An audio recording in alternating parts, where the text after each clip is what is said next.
sawa ang mga pangako. Nanindigan kami sa ikatlong EDSA batay sa paniniwala na ang mga mahihirap ay merong lakas at kapangyarihan, merong sariling interes na dapat niyang ipaglaban. Ang mga pangakong laging napapako sa pagtitiwala ay pumapatay. Nakakapagod din ang umasa, lalo't ang bituka ay walang laman. Napakailap sa mahirap ang hustisya, lalo't bansa ay hawak lang ng ilan. Ang una, dapat nating tignan na yung unang EDSA ay almost 20 years in the making. Mahabang struggle siya. At ang karakter at forma nito ay revolusyonaryo.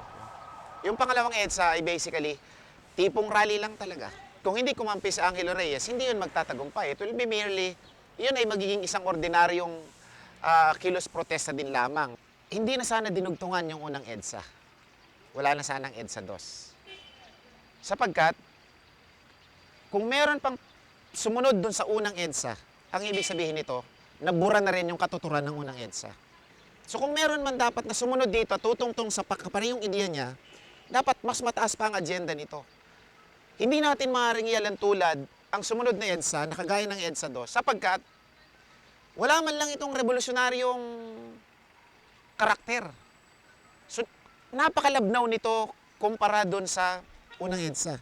In fact, mas lumalabas pa na sa halip na patibayin nito ang demokrasya, lalo lang nitong parang sinuplant lang yan demokrasya para lamang sa makitid na interes ng mga nagsabuatan ng panahon na yon.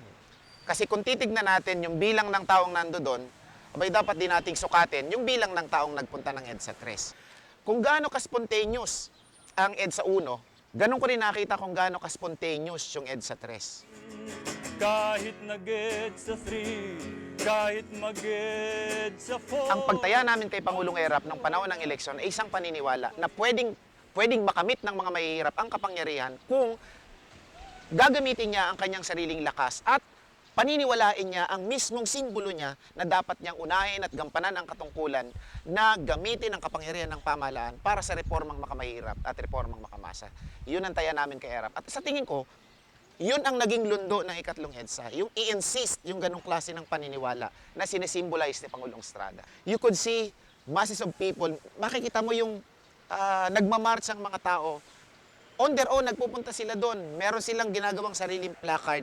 Siguro ang kinatatakot ng sa buwata ng nag-aaring-uri, kasama yung simbahan, ay pagkinilala ng mga mahihirap na meron pala silang kapangyarihan at namayani ito sa kanilang isip, lalabas na hindi na nila kayang kontrolin at monopolahin ang paghahari nila sa politika ng ating bansa.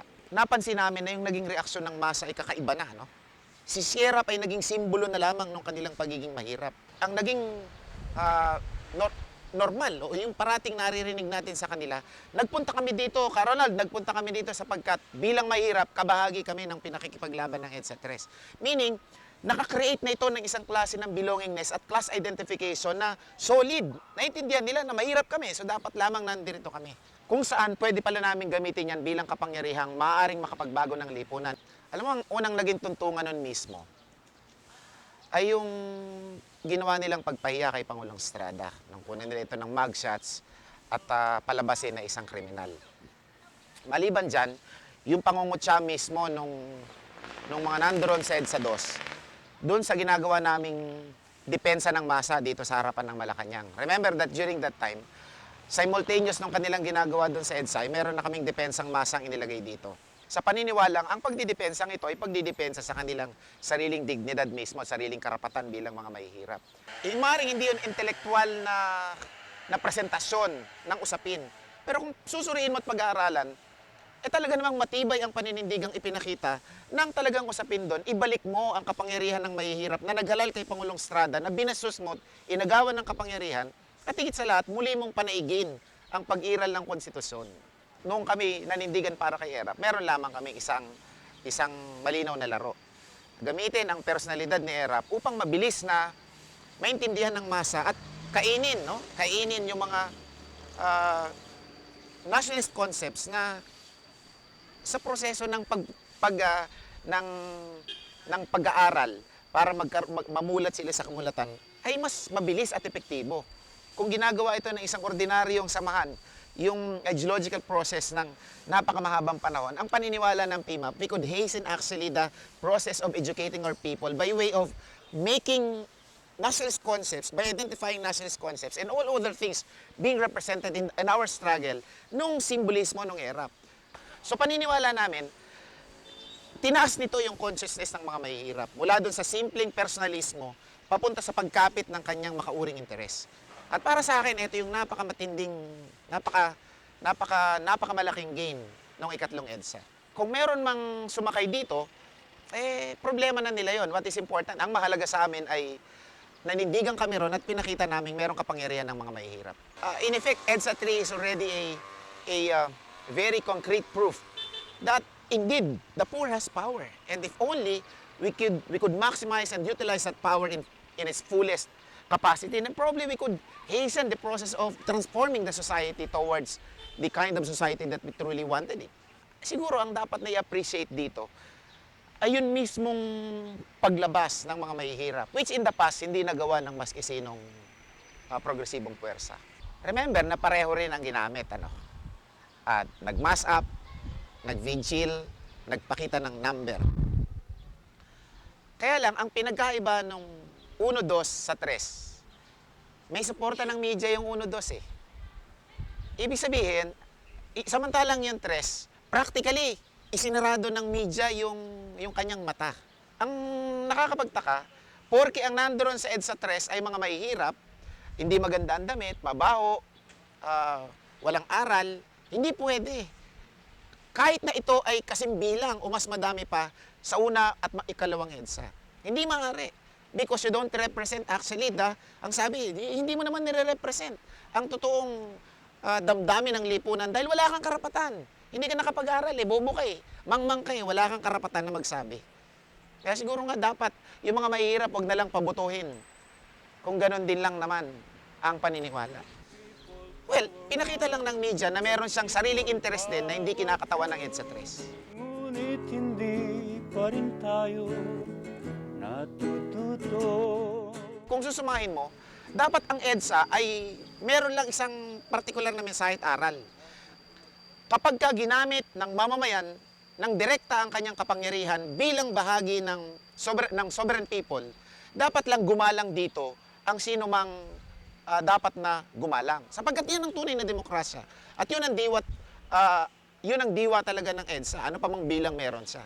Ang pagkilala natin sa sistemang yan ay yung direktang paggamit ng mamamayan ng kanyang kapangyarihan. At yan ay kikilalanin na dapat bilang tinig ng mamamayan sa ilalim ng demokrasya. Bakit hindi mo kinilala yung ikatlong EDSA? Ang dali lang palang gawin ng church na papuntahin niya yung mga estudyante niya galing sa exclusive schools, kahit na ito ay mga grade school pa lang. At palabasin mo na ito ng tinig ng taong bayan. Pwede naman pala na gamitin ng media outlets yung kanilang kapangyarihan para sabihin na, ito na ang tinig ng taong bayan.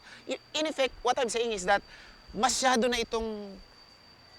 itong inabuso. So that hindi na talaga tinig ng tao, hindi na talaga siya direct political action of the people, kung hindi, isa na itong weapon ng naghaharing uri para supilin ang isang pamahalaan na hindi papabor o lalabag sa kanyang partikular na interes. Siguro dahil inangkin na ni Cardinal Sin, yung EDSA Shrine, marapat siguro ipangalan na lang natin kay Cardinal Sin. At wag nang padaanan ng mga sasakyan. Kasi yung EDSA Shrine ay bawal na raw magpunta doon ng mga tao. Wala naman talagang nauulit na kasaysayan na eksakto ang pagkakaulit. Kung meron man, ay yung paglimi lamang ng mga aral mula dito. Remember na ang basic lesson dyan ay yung direct political action ng mga tao. More than that, yung pagkilos na yan ay dapat revolutionary, dapat ang karakter.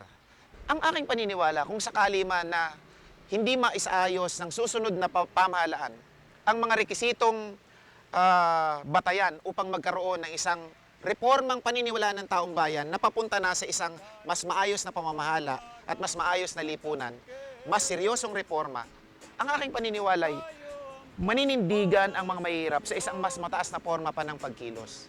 Na ayon sa aral at diwa ng